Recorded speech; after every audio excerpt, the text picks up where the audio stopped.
Everything is about full frame. Camera makers are releasing one full frame camera and lens after another, giving us an abundance of choice, but only if we want a large, big, powerful camera that can do it all. But what if you want a smaller camera, your daily companion instead? A camera and lens combination that will not require a specialized backpack to carry it around and will not scare away people around you?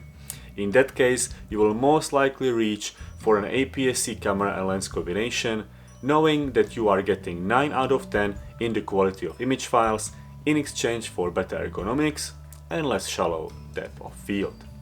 I am a big fan of APS-C cameras, especially for stills photography, and I'm also using one to record this video. The problem I always faced, even back in my Pentax DSLR days, was availability of compact, lightweight, affordable prime lenses with low f-stop, preferably under f2. And Sigma is one of few major lens manufacturers who was always there with a suitable solution. And that is the case also for APS-C mirrorless cameras, because recently Sigma started releasing lenses for these systems. They were never shy of supporting all kinds of interchangeable lens systems out there with quality lenses, and that's why I was really happy when back in 2019 they announced the release of the 16, 30 and 56mm f1.4 DCDN lenses for crop sensor mirrorless cameras. I already spoke about the 60mm lens I use on my Canon M50 to record all my YouTube videos, including this one. It's a sweet lens with a lot of potential for stills as well. And today I have here the most important lens from the DCDN Prime Trio, the Sigma 30mm f1.4 lens, this time in the L mount variant. Why the most important? Because with its 45mm equivalent focal length, this lens is what most photographers will reach for when looking for light and compact general purpose prime lens. Available also for Canon M mount, Sony E mount and Micro Four Thirds cameras. This one is mounted on my Leica L, but will of course work on Leica T, TL and TL2, although anything older than TL2 may have not got an up-to-date firmware, so performance may differ. My CL with firmware version 4.1 recognized the lens immediately and everything works great.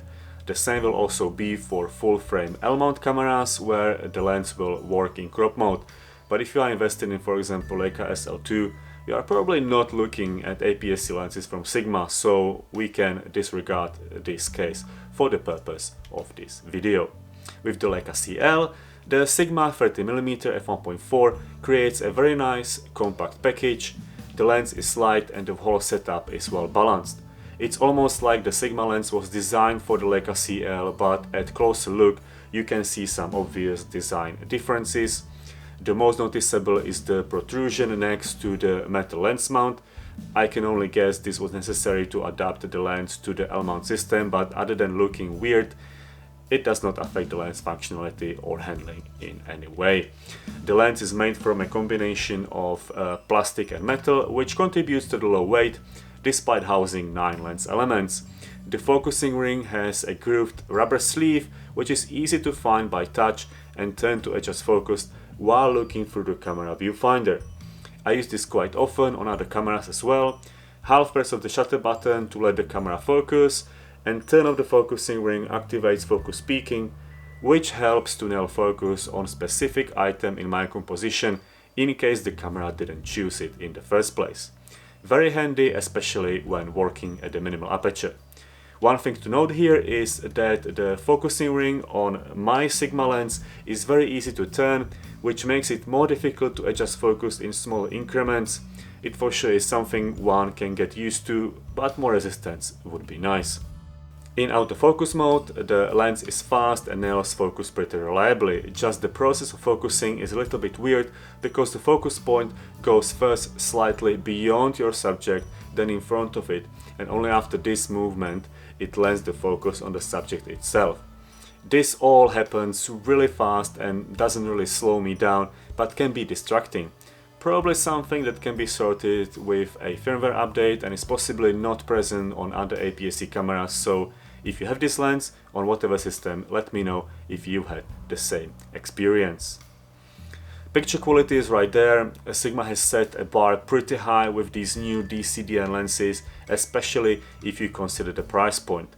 This nifty 50 lens is selling for staggering $260, a deal that's hard to beat, especially when you are shooting with Leica L. The price difference to the native Leica 35mm f1.4 Summilux TL is not even worth mentioning, but it's not just Leica. The 30mm Sigma is a gem for any APS-C or micro four thirds system. At this price point you can easily test it out and let go if you will not find it satisfactory, which is unlikely. Together with very recent release of Sigma 18-50mm f2.8 compact zoom lens, we know that APS-C cameras have a bright future ahead, despite general market bias towards full-frame cameras and current APS-C sensor shortage.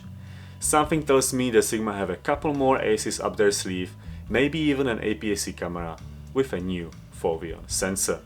Time will tell. In the meantime, let's enjoy their affordable and quality lens offerings, especially the Sigma 30mm f1.4 DCD and contemporary lens, the new nifty 50 crop sensor king, which is soon coming to Fujifilm X-mount users as well.